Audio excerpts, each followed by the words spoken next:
हेलो दोस्तों। तो मैं हूं जेके और आप लोगों का स्वागत है एक और हमारी नई वीडियो में। तो आज एक और वीडियो लेकर आ गए हैं आप लोगों के बीच और जानेंगे कि एक हमने लिफ्ट का डिबी रेसिंग किया कैसे हुआ है और कैसे किया जाता है। इस वीडियो में फुल जानकारी देंगे, आप बने रहिए। तो चलिए वीडियो को स्टार्ट करते हैं।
हेलो दोस्तों, तो ये वीडियो में आप लोग देखा कि हमारा कुछ यहाँ तक काम हुआ और वीडियो ज़्यादा लंबी हो जाएगी। इसके लिए मैं पार्ट 2 में आप लोग को इसकी पूरी वीडियो मैं पोस्ट करने वाला हूँ, शेयर करने वाला हूँ आप लोगों के साथ।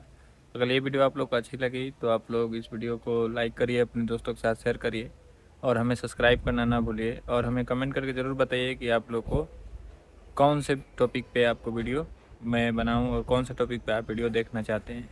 तो आज के लिए इतना ही, मिलते हैं अगली वीडियो में। जय हिंद, जय भारत।